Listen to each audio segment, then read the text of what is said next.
ومن سيئات أعمالنا من يهده الله فلا مضل له ومن يضلل فلا هادي له ونشهد أن لا إله إلا الله وحده لا شريك له ونشهد أن سيدنا ونبينا مولانا محمدا عبده ورسوله أرسله بالحق بشيرا ونذيرا وداعيا إلى الله بإذنه وسراجا منيرا صلى الله على سيدنا محمد وآله الأبرار وأصحابه الأخيار وأزواجه الطيبات الطاهرات أوصيكم بعباد الله وإياي أولا بتقوى الله أما بعد فأعوذ بالله من الشيطان الرجيم بسم الله الرحمن الرحيم فعال لما يريد وقال نبي الله سيد البشر محمد رسول الله صلى الله عليه وسلم اللهم لا أحصي ثناء عليك أنت كما أثنيت على نفسك إلا من அல்லாஹ்வின் அன்பும் மேலான கருணையும் நமக்கெல்லாம் வந்து சேரட்டுமாக. நமது உயிரினும் மேலான கண்மணி நபிகள் நாயகம் ஸல்லல்லாஹு அலைஹி வஸல்லம் அவர்களின் அன்பையும் ஷஃபாஅத்தையும் பெறுவதற்கு அல்லாஹ் எல்லோருக்கும் தௌஃபீக் செய்வாராக. வல்ல ரஹ்மான் நமக்கும் நம்முடைய பெற்றோர் மனைவி மக்கள் குடும்பத்தார் யாவருக்கும் உயிர் உள்ள வரையிலும் உடல் சுகத்தை நசீபாக்கி தருவாராக. மருத்துவமனை கஷ்டம் அதன் சிரமம் செலவுகளிலிருந்து நிரந்தரமான பாதுகாப்பை அல்லாஹ் எல்லோருக்கும் கொடுத்தருள் புரிவாராக. வானம் பூமியினுடைய ஆபத்துகளை விட்டும் முசீபத்துகளை விட்டும் கெட்ட முடிவுகளை விட்டும் நம்மையும் நம் குடும்பத்தையும் பாதுகாத்து அருள் புரிவாராக. அவனுடைய படைப்புகளின் தீங்குகள் அனைத்திலிருந்தும் நம்மையும் நம் சமூகத்தையும் காத்து அருள் புரிவாராக. எல்லாம் வல்ல அல்லாஹ் அவனது பேரருளால் பாக்கியமான ரமலானுடைய காலத்தை அவனை நினைவு கூறுவதிலும் அவனது தன்மையை பேணி காப்பதிலும் மிகப்பெரிய ஈடுபாடுகளோடு நாம் இருப்பதற்கான ஒரு வாய்ப்பினை வழங்கியிருக்கிறார். இப்படி எப்போதும் அவனுடைய நினைவில் வாழ நமக்கு அருள் புரிவானாக. சங்கமிக்கவர்களே, அல்லாஹ் தன்னை குறித்து அறிமுகப்படுத்துகிற பல்வேறு செய்திகள், அவன் யார் என்று சொல்ல வருகிற பல்வேறு திருக்குர்ஆனுடைய வசனங்கள், அவனது வல்லமை குறித்து, அவனுடைய செயல்பாடுகள் குறித்து, ஆச்சரியமான அவனுடைய அழகான அணுகுமுறைகள் குறித்தெல்லாம் அது பேசுகிற போது நாம் வியந்து போகிறோம். சில நேரங்களில் நமக்கு புரிவதே இல்லை அல்லாஹ் எப்படி நடந்து கொள்கிறான் என்பது. சில பேர்கள் ரொம்ப மனசு கூட அந்த இடத்திலே தெரியாதவர்கள் நுழைந்து போகிறார்கள். ஏன் இப்படி நடக்கிறான் என்று. அவன் நடக்கிற விதமே வினோதமானது. அவனுக்கு யார் எல்லை போட முடியும்? என்று சொல்வான். அவன் நினைத்ததை செய்பவன் என்று சொன்னான். இறைவன் தன்னை அறிமுகப்படுத்துகிற போது நினைத்ததை செய்பவன், அவன் செய்வதை குறித்து யாரும் கேள்வி எடுக்க முடியாது என்று சொன்னார். அவன் என்ன செய்கிறான் என்று யாரும் கேட்க தகுதி இல்லை என்கிறான். ஏன் அவன் இப்படி நடந்தான்? கேட்கிற அதிகாரம் உனக்கு இல்லை என்று சொன்னான். திருக்குர்ஆனிலேயே சொல்கிறான், அவன் செய்வதை குறித்து யாரும் கேட்க முடியாது. ஏன் இப்படி செய்தான்? ஏன் இப்படி நடந்தான்? ஏன் என் குடும்பத்தில் இத்தனை பெரிய சங்கடங்களை கொடுத்தான்? கேட்கிற அதிகாரம் மனிதனுக்கு இல்லை என்று அவன் சொன்னான். நான் செய்வதை குறித்து யாரும் கேட்க தகுதி இல்லை என்று சொல்கிறான். ஆனால் அவனுடைய செயல் அனைத்தும் ரெண்டுக்கு சொந்தமானது. ஒன்று அழகானது, இன்னொன்று நீதமானது. அவன் எதை செய்தாலும் அழகானதாக இருக்கும். அவன் செய்யும் அனைத்தும் நீதமாக இருக்கும். யாரையும் தனிப்பட்ட முறையில் அவன் காரணமில்லாமல் தண்டிப்பதில்லை, சோதிப்பதில்லை. அவன் சோதனையிலும் நீதம் இருக்கும், அவன் தண்டனையிலும் நீதம் இருக்கும். நமக்கே தெரியாது, எத்தனையோ வருடங்களுக்கு முன்பு ஏதோ ஒன்று நடந்து போயிருக்கும். இன்றைக்கு தண்டிப்பான். நமக்கு புரியாது. சரியாக நடக்கிறோமே, நீதமாக இருக்கிறோமே, நேர்மையாக இருக்கிறோமே, யாருக்கும் எந்த தீங்கும் செய்ய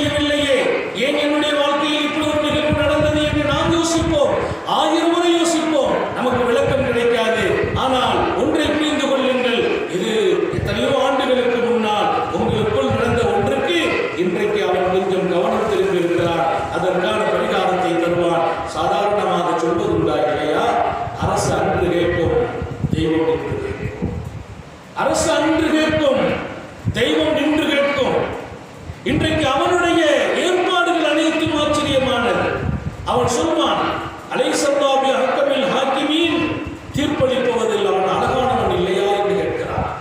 நான் வழங்கும் தீர்ப்புகள் அழகானது இல்லையா? திருக்குறான் இந்த வசனத்தை பள்ளிவாசலிலே மாத்திரமல்ல, எப்போது இமாம் ஓதினாலும் பின்னாலே நிற்பவர்களும் கூட அல்லது தனியாக தொழுகிறவர்கள் ஓதினாலும் தொழுகையில பேசக்கூடாது. தொழுகையில பேச அனுமதி இல்லை. தொழுகையில எதையாவது குறித்து பேசலாமான பேசக்கூடாது. ஆனால் இந்த வசனத்தை அவன் தீர்ப்பளிப்பவர்களில் அழகானவன் இல்லையா, அவன் தீர்ப்பு சரியானது இல்லையா என்று ஒரு வசனத்தை முடிக்கிறான்.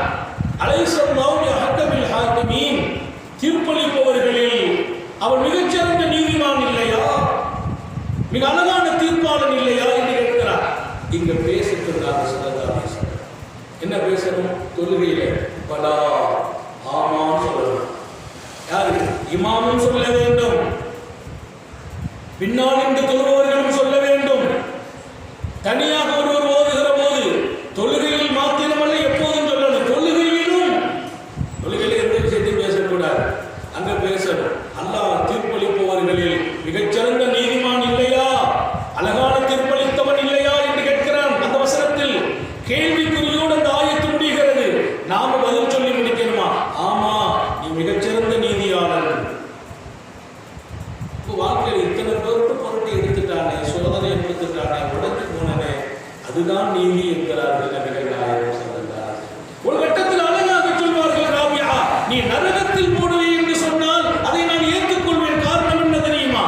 நான் என் வணக்கம், என்னுடைய வழிபாடு, என்னுடைய தியானம், அதையெல்லாம் பார்த்தால் நம்ம எவ்வளவு செய்திருக்கோம், நமக்கா நரகம் என்ற எண்ணம் வரும். நீ என்னை நரகத்தில் போடுகிற போது நான் உன்னை பார்த்தேன், நான் என்ன செய்தேனோ அதில் 1000 முறை இருக்கலாம். ஆனால் நீ நரகத்தில் போட்ட அதில் தான் நீதி இருக்குது. நீ நரகத்தை கொடுத்தால் அது நீதியானது தான். நான் இப்படி நடந்தேனே, எனக்கே இந்த தண்டனை. ஒரு அழகான செய்தி பிடித்தேன். 2 பேர் மீன் பிடிக்க போனார். அதில் ஒருத்தர் மீன் பிடிக்கிற போது தன்னுடைய இறைவனின் வல்லமையை சொல்லி பேசினார்.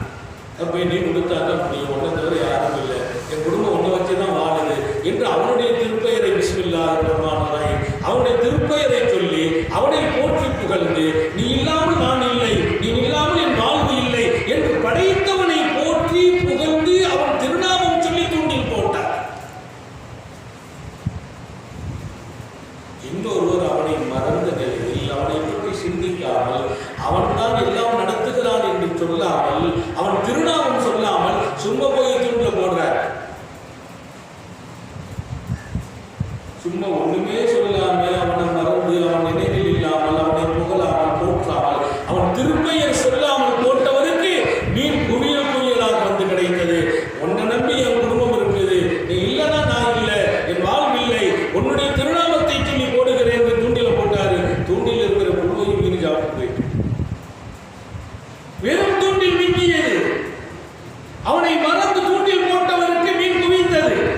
அந்த வழியே ஒரு சூஃபி போகிறார். அவர் பார்க்கிறார், இவர் அல்லாஹ்வுடைய பெயரை சொல்கிறார், அவர் ஒன்றுமே சொல்லவில்லை. இவர் அவன் வல்லமை குறித்து பேசினார், அவர் பேசவில்லை.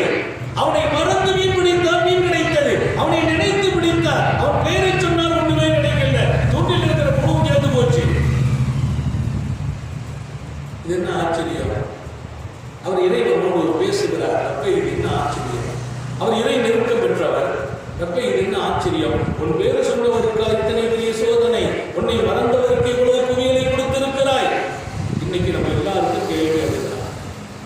நிறைய பேர் சொல்லுவாங்க, ரொம்ப நேர்மையான ஆளுங்க, ரொம்ப சரியான ஆளு, ரொம்ப கரெக்டான ஆளுங்க, யாரையும் மனசு புண்படுத்துறது இல்லை. ஆனால் என் குடும்பத்தில் பெரிய சோதனைகள் இருக்குது, ஆளுங்க கூட சங்கடப்படுறேன், என் பிள்ளைங்க சங்கடப்படுறாங்க,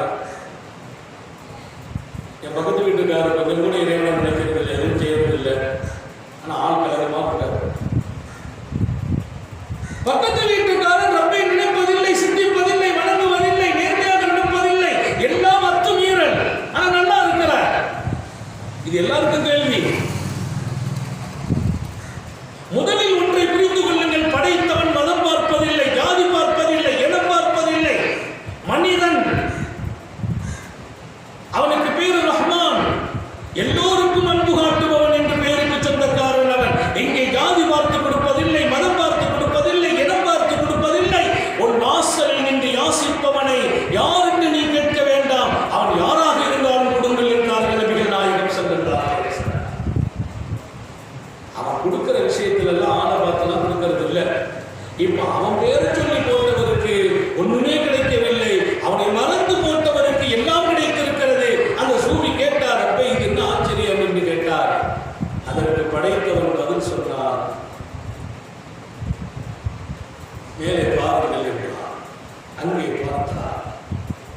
மிக உன்னதமான வாழ்க்கை, மிக உன்னதமான சோழம், மிக உன்னதமான சுகம், மிக உன்னதமான அற்புதங்கள் அங்கே நிறைந்து குவிந்து இருக்கிறது. இதுவெல்லாம் என்ன தெரியுமா? தெரியவில்லை ரப்பே. இது என்னுடைய மிகப்பெரிய அருள்படையும் மிக உயர்ந்த நசீபுகளும் இத்தனையும் இந்த அடியானுக்காக நான் வைத்திருக்கிறேன். அவன் இதை அடைந்தே தீருவான். அங்கே பாருங்கள், அங்கே பார்த்தால் வெகு கொடூரமான நிலைகள். இது அந்த அடியானுக்காக வைத்திருக்கிறேன். நீங்கள் புரிந்து கொள்ளுங்கள். என் திருநாமம் சொன்னவனை நான் மறக்கவில்லை, என்னை நினைத்தவனை மறக்கவில்லை. என் நீ இல்லை என்றால் நான் இல்லை என்றானே அவனை கைவிடவில்லை. அவனுக்காக நிறையவே வைத்திருக்கிறேன். நிரந்தர வாழ்க்கையில் அத்தனையும் வைத்திருக்கிறேன். இந்த வாழ்க்கை சொற்ப காலம். இதில் சில சோதனையை இவனுக்கு கொடுப்பதில் எனக்கு இன்பம் இருக்குது. ஏன்னா சோதிச்சாலும் கூட அவன் சந்தோஷமா ஏற்றுக்கிட்டு போயிடுவான். மனிதர்களை நான் சோதிப்பது என்பது அவர்களுடைய யதார்த்தத்தை வெளியே கொண்டு வருவதற்காக என்று சொன்னார். உண்மை இறைவன் எப்படிப்பட்டவர்? அல்லாஹ் திருக்குறான்ல நிறைய இடத்துல சொல்லுவான், நான் ஏன் சோதிக்கிறோம், அல்லாஹ் தான் விளங்கணும். இதுல யார் பொறுமையா இருக்கிறாங்க, யார் வரம்பு மீறி போயிடுறாங்க. சில பேர் அல்லாவையே பேசிடுவாங்க. அவனுக்கு கண் தெரியலையா? இப்போ வர வர கடவுளும் ஆள் பார்த்து நடக்கிறான்னு சொல்றவங்கலாம் இருக்கான். அவனும் ஆள் பார்த்து தான் நடக்கிறான். அவனுக்கு நான் கண்ணுக்கு தெரியலையா? அவன் கண்ணு குருடாகி போச்சா என்று பேசுகிறவர்கள் உண்டு. நான் சோதிக்கிறேன்.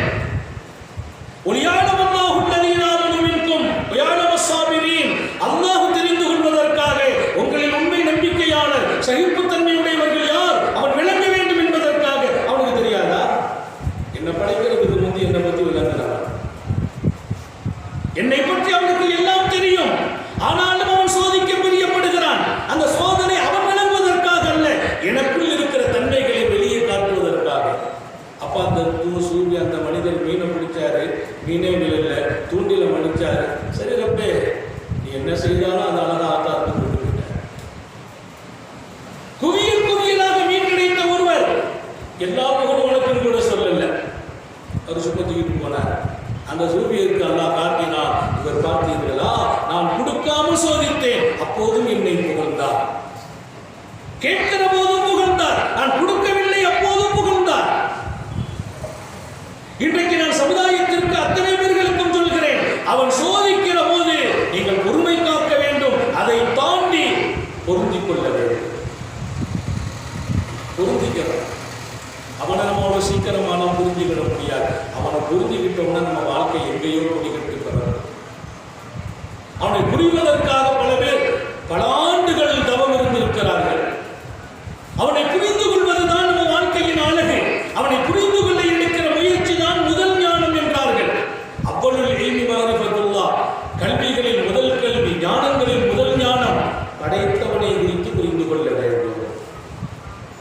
எத்தனை கல்வி இருந்தாலும் சரி, எத்தனை பெரிய அறிவுலகத்தில் நீ கொடிகட்டி பிறந்தாலும், உன் அறிவில் நீ சந்திர மண்டலத்தில் போய் கால் மதித்தாலும் கூட அவனை புரிந்து கொண்டால் அதுதான் மிகச்சிறந்த அறிவு. அவனை புரிந்து கொள்கிற போது நமது வாழ்க்கையினுடைய அர்த்தம் புரிந்துவிடும். அவன் நடப்பு ஆச்சரியமானது, அவன் நடப்பது வினோதமானது, அவனுடைய ஒவ்வொரு நிகழ்வும் வியக்கத்தக்கதாக அமைந்திருக்கும். பார்த்தால் நமக்கு சில நேரங்களில் புரியவே செய்யாது. இன்னைக்கு நிறைய பேர் ஏன் நம்முடைய வாழ்க்கையில் இப்படி நடக்கிறது என்று பேசுகிறவர்கள் புரிந்து கொள்ளுங்கள். அவன் அழகாக சோதிப்பான், சோதிப்பதிலும் அழகானவன். அவன் சோதிப்பதிலும் அழகானவன். ஐயூப் நபியை பற்றி நான் படித்தேன். அல்லாஹ் அவங்களை சோதிச்ச விதத்தை பார்த்தீங்கன்னா நீங்க அசந்து போயிடுவீங்க. ஒரு பெரிய பணக்காரர், பெரிய பணக்காரர். நிலப்பரப்புகள் இருந்தது, நூற்றுக்கணக்கான ஏக்கர்கள், ஆடு மந்தைகள் இருந்தது. நிலப்பரப்புகள் அத்தனையும் தீப்பற்றி எரிந்தது. ஆடு மந்தைகள் எல்லாம் அழிந்து போனது. நிறைய ஆண் மக்கள், அடுத்தடுத்த பிள்ளைகள் மரணத்தை தழுவினார்கள். நீங்க புரிஞ்சுக்கங்க, நிலம் அழிந்து போக, ஆடு மந்தைகள் அழிந்து போக, சொத்து சுகம் காணாமல் போக, அவர் பெற்றெடுத்த பிள்ளைகளுக்கு அடுத்தடுத்து மரணங்கள் தழுவிய போது அதற்கு நபியுல்லாஹி அய்யூப் அலைஹிஸ்ஸலாம் உடலிலே வியாதிக்கு ஆளாகி அவர்களின்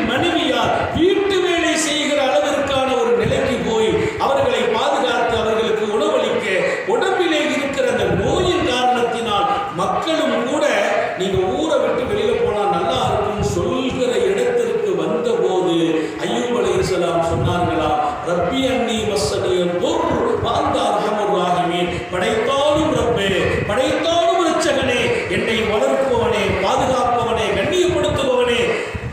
மஸ்ஸனியல் துர், வாழ்க்கையில கஷ்டம் எனக்கு ஏற்பட்டிருக்கிறது. திருக்குர்ஆன் அவர்களை பற்றி சொன்ன ஒருவரி செய்தி ரொம்ப ஆச்சரியமானது. ஒவ்வொரு மனிதனும் பின்பற்ற வேண்டிய ஒரு அற்புதமான செய்தி. ரப்பே, எனக்கு கஷ்டம் ஏற்பட்டிருக்கிறது. ஒரு வார்த்தை தான் சொல்லிட்டு சொன்னாங்கல்லாம், வாழ்ந்த அர்ஹமுர் ராஹிமீன், நீ அன்பாளனுக்கெல்லாம் அன்பாளன், இரக்கம் உள்ளவர்களில் எல்லாம் உயர்ந்தவன், நீ அன்பாளனும் இரக்கம் உள்ளவனும் என்று பதில் சொல்லிட்டான். அந்த கஷ்டத்தை நீக்குன்னு கூட கேட்க.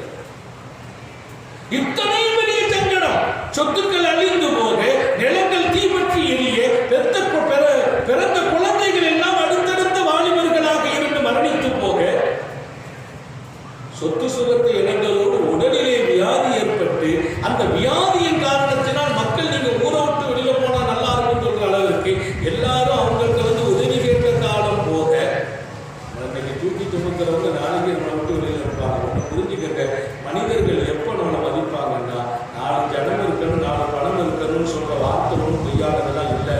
நம்ம கொஞ்சம் குளிச்சா இருந்தா நம்ம பின்னால் ஒரு பெரிய கூட்டம் இருக்கும். நம்ம கொஞ்சம் அப்படி மந்தமாயிட்டோம்னா எல்லாமே வெளியில போயிடும். நீ பின்னும் போதெல்லாம் உனக்கு பின்னால் பெரிய கூட்டம் சுற்றுவார்கள். ஒரு காலத்தில் நட்புங்கிறது இன்பத்திலும் துன்பத்திலும் தோல் கொடுத்ததெல்லாம் உண்டு.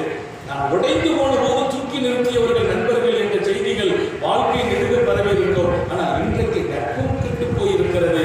இருந்தால் நண்பர்கள், இல்லைன்னா அவங்க எதிரியாயிருக்கலாம், தூரமாயிருக்கலாம். இனிப்பு இருக்கும் இடத்தில் ஈக்கள் மீட்பதை போல நம்மிடத்திலே கொஞ்சம் செழிப்பு இருக்கிற போது நம்மை சுற்றி ஜனங்கள் இருக்கிறார்கள், இல்லாத போது மக்கள் நம்மை விட்டு விலகிறார்கள். இங்கே அய்யூப் நபிக்கு கோடீஸ்வரர், அவர் மிகச்சிறந்த செல்வந்தர், அவரிடத்தில் பல பேர் தேவைக்கு வந்திருக்கிறார்கள். அவங்க வீட்டுக்கு பல பேர் பணி செய்துட்டு இருக்கிறாங்க. இன்னைக்கு அவங்க வீட்டமா பணி செய்யற அளவுக்கு அல்லாஹ் சோதனையை கொடுக்கிறான். அந்த மக்கள் இவ்வளவு பெரிய மனிதராச்சேன்னு பார்க்கல, நோய்பட்டுட்டார், ஊர் விட்டு வெளியில போனா நல்லா இருக்குங்கிற கட்டத்துக்கு வந்தார். சரி, இப்படி செய்துட்டு இறப்பேன், நான் என்ன பண்ணினேன்னு கேட்டாங்கல்ல. அல்லாவுடைய நபியிலோ சாதாரண மனிதர்களே, இதுல ரெண்டு பாடம் இருக்கு, நிறைய பாடம், ரெண்டு முக்கியமான பாடம். அல்லாஹ் சோதிப்பதற்கு அவன் பாவியை தான் சோதிக்கிறான்னு சொல்ல வேண்டியது இல்லை, கஷ்டப்பட்டவங்களை சோதிக்கிறாங்கிறது இல்லை. அல்லாஹ் சோதிப்பதற்கு அவன் யாரையும் விட்டதில்லை. அவன் சோதனை ரொம்பவே பெரியவர்களுக்கு ஏற்படும், நல்ல மனிதர்களுக்கு ஏற்பட்டிருக்கிறது. அதனால நான் நல்லா இருக்கிறேன், கரெக்டா தொழுகிறேன், கரெக்டா வணக்கம் செய்கிறேன், நேர்மையா நடக்கிறேன், மனிதர்களுக்கு நான் எப்போதும் அன்பு காட்டுகிறேன், உதவி செய்கிறேன் அப்படின்னா அவன் சொல்றதுக்கு இல்லை. இதை தாண்டி அவன் சோதனை வரும்போது அதுல அழகா நடக்கிறோமா மட்டும் பார்க்கலாம். அப்ப நம்ம சொல்லணும், நான் எதை செய்யலாம் கரெக்டா, அப்பதான் நம்ம தடுமாறுறோம். பல பேர் சோதனையில விழுந்துடுறாங்க, தடுமாறுறாங்க. அவனை தொழுக வணக்கத்தை உண்மையா ஆக்குறதுக்கு, நாம செய்த தர்மத்தை உண்மையாக்குவதற்கு, நம்மகிட்ட இருந்த நேர்மையை உண்மையாக்குவதற்கு அவன் சோதிக்கிற போது அவன் சரியாகத்தான் நடக்கிறான் நான் சொன்னேன்னா, எங்களை இத்தனை காலம் இருந்த எல்லாமே சரியாயிடும். அவன் சரியா நடக்கலையே, இப்படி பண்ணிட்டானே நான் சொல்ற போது நம்ம வணக்கம், நம்முடைய வழிபாடு இதெல்லாம் ஏதோ ஒரு எதிர்பார்ப்புல நடந்தது. அவனை கூட நல்லா நடக்கணும். நம்ம நீங்க செய்தாதான் அவன் செய்வான். அஞ்சாபில் ஹசனத்து பிறகு அவசர அவசாரியா, நீ ஒண்ணு கொடுத்தா அவன் 10 தருவான்னு சொல்றான். நீ 1 ரூபா தர்மம் கொடுத்தா அவன் 10 கொடுப்பான். நீ ஒரு நலவு செய்தா அவன் 10 தருவான். அப்ப 1க்கு 10 அப்படின்னா பெருக்கிட்டே இருக்கிறாங்க பெருமானா. 1க்கு 70, 700, 7000, 70000. அப்படி நமக்கு தகுதிக்கு தக்க அல்லாஹ் நம்முடைய எண்ணங்களுக்கு தக்க நாம் செய்யும் ஒன்றுக்கும் பன்மடங்காக்கி தருகிறான். அப்படி தருவாங்கிற நிலையத்தில் அந்த எண்ணத்தில் போய் செய்வதில்லை. அவன் மீது உள்ள இன்பத்திலே, அவன் மீது இருக்கிற அன்பிலே நாம் இருக்கிறோம் என்பதற்கு முதல் அடையாளமே அவன் சோதிக்கிற போது கரெக்டா இருக்கான். அதனாலதான் சொல்லுவாங்க, உன் நண்பன் சரியான ஆளா அப்படின்னா உன் துன்பத்தில் அவன் பின்னால நிற்கிறானான்னு பாருன்னா. நண்பன் சரியான நண்பனா, உண்மையானவனா, துன்பத்தில் இவனுக்கு பின்னால் நிற்கிறானா, அவன் உண்மையான நண்பன். லைலா மதியனுக்காக ஒரு படித்தேன்.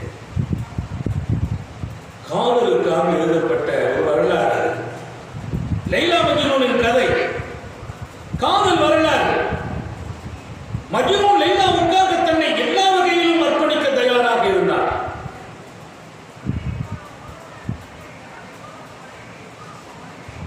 லைலா ஒரு அன்பளிப்பை கொடுத்து தன் மாணவி இடத்திலே கொடுத்து நீ மஜ்னூன் கொடுத்துருன்னு அனுப்பி வைக்கிறார். லைலா தன் மாதவிடத்தில் ஒரு அன்பளிப்பை கொடுத்து இதை மஜ்னூனுக்கு கொடுங்கள் என்று அனுப்பினார். அங்கிருந்து அந்த பெண்மணி அன்பளிப்பை கொண்டு வந்தார். இங்கே மஜ்னூனோடு 30 பேர் உட்கார்ந்துட்டு இருக்கிறாங்க. மஜ்னூன் யாருன்னு அந்த அம்மா கேட்டுச்சு.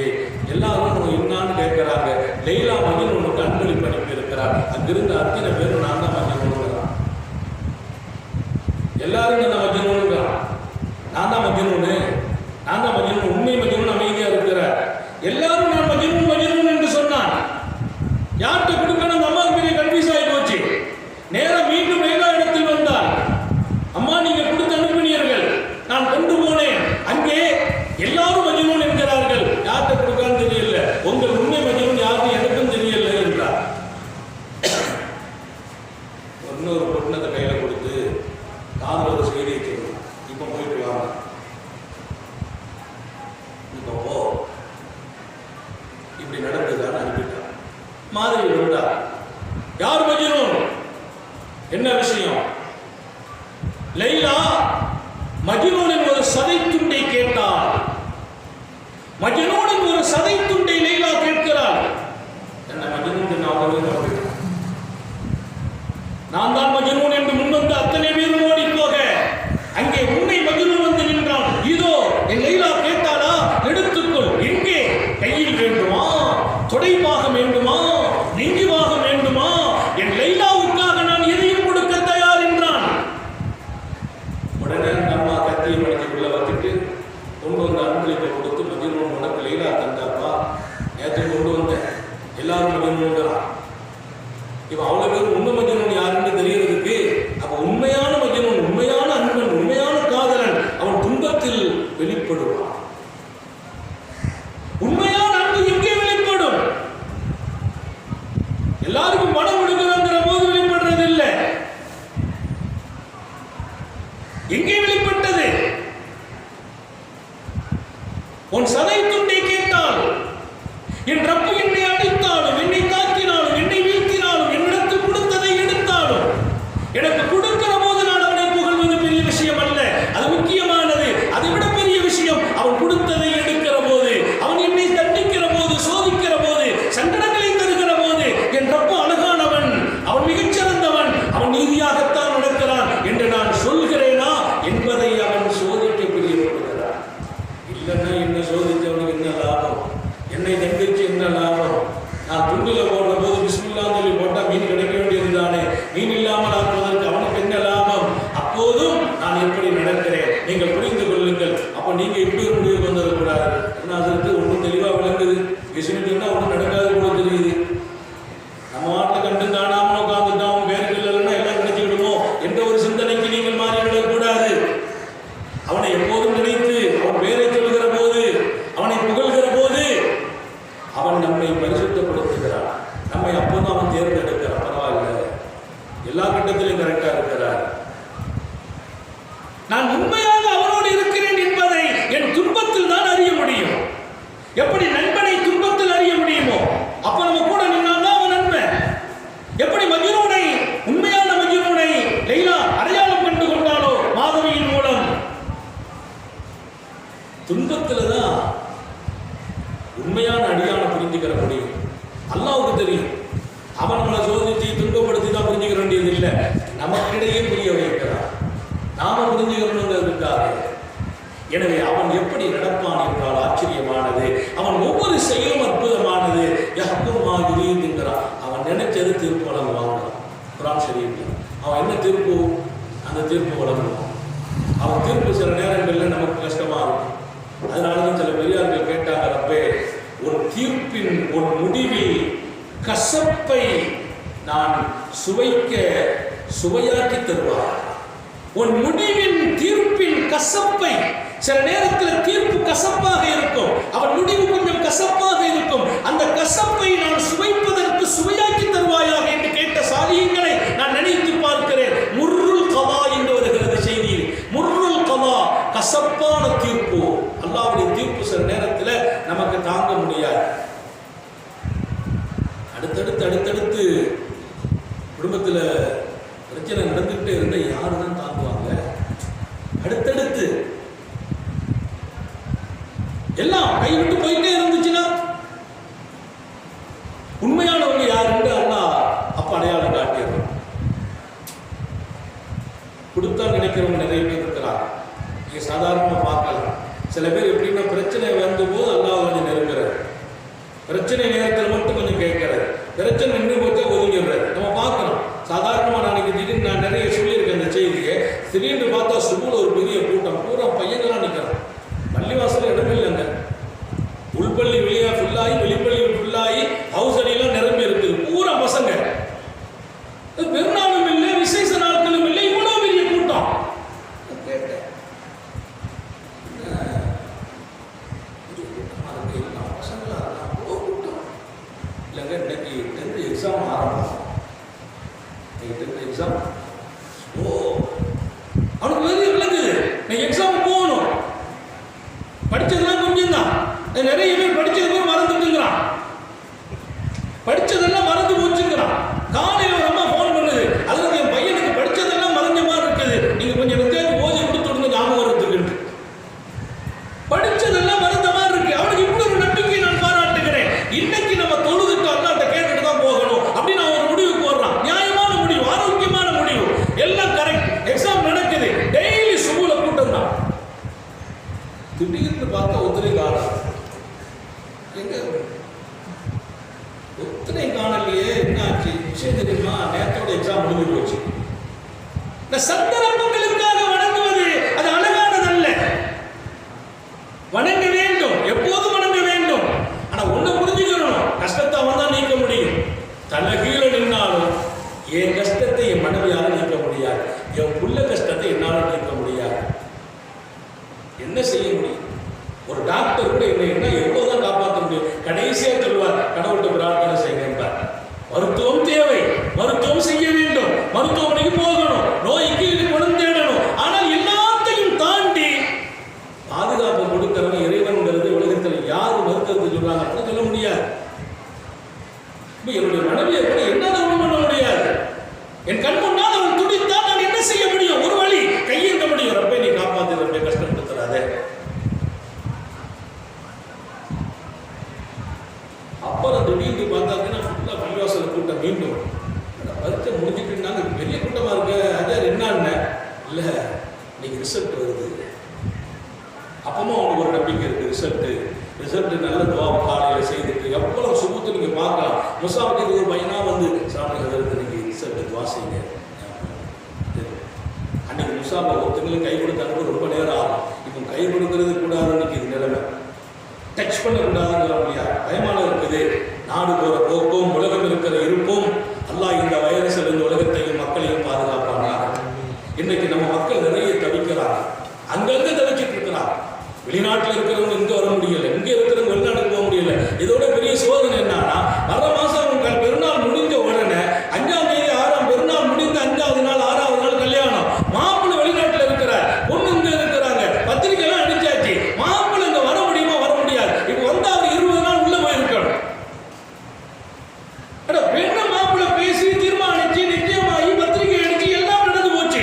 இப்ப மாப்பிள்ளை இங்க கொண்டு வரது பெரிய பாடா இருக்கு. 3ஆம் தேதி முடிஞ்சு 17ஆம் தேதிக்கு பின்னால் நிலைமை என்னவோ, நாடு எடுக்கும் எந்த முடிவும் அது ஆரோக்கியமாக இருக்கும் என்று நாம் நம்புகிறோம். காரணம், நாட்டின் இந்த அசாதாரண நிலை நீங்க வேண்டுமா இல்லையா? அப்ப நம்ம இறைவனிடத்தில் கையேந்த வேண்டும். ஒட்டுமொத்த மக்களின் ரப்பே நீ பாதுகாப்பாயாக. நாம மாத்திரமல்ல, இந்தியா அளவிலே உலக அளவிலே எத்தனை திருமணங்கள் நின்று போயிருக்கிறது கொரோனாவால், எத்தனை நல்ல காரியங்கள் நின்று இருக்கிறது, பொருளாதாரம் எவ்வளவு வீழ்ந்து கிடக்கிறது, எத்தனை தனிமனித வாழ்க்கை சோதனைக்கு ஆளாக்கப்பட்டிருக்கிறது. மொத்தத்தில் எல்லாம் நடக்கிறது. இப்ப நாம ஒன்றை மட்டும் தெளிவாக விளங்க வேண்டும், துன்ப காலத்தில் நம்ம எவ்வளவு அழகா நடக்கிறோங்கிறது அல்லாஹ் பார்க்கலாம். அதுல நீ எப்படி இருக்கிற, அதை வச்சு தான் நம்ம செலக்ஷன் பண்ணலாம். எல்லாம் துவா செய்யுங்க. அதாவது ரிசல்ட் அல்ஹம்துலில்லாஹ் காலையில் எல்லாருக்கும் ஒரு நம்பிக்கை இருக்குது. நாம பிரார்த்தனை செய்துட்டு போனா கொஞ்சம் ரிசல்ட் நல்லா இருக்கும். நம்ம எழுதுறதுக்கு தான் மார்க் விழ போகுது. இதையெல்லாம் தாண்டி இறைவன் நாடினால் நம்ம ரிசல்ட் கொஞ்சம் நல்லா இருக்குங்கிற நம்பிக்கை அது ஆரோக்கியமானது. ஆனால் காலத்திற்கு வணங்குகிற பழக்கத்தை நிறுத்தி எப்போதும் வணங்குறவர்களாக மாற வேண்டும். துன்ப காலங்களில் அவன் நம்மை தேர்ந்தெடுக்கிறான் என்பதை நீங்கள் மறந்து விடாதீர்கள். அவன் எப்படி நடக்கிறான் என்ற ஒவ்வொன்றும் ஆச்சரியமானது. அவன் தீர்ப்பு அழகானது, அவன் முடிவு அழகானது. நாம நல்லா இருக்கிறோம்,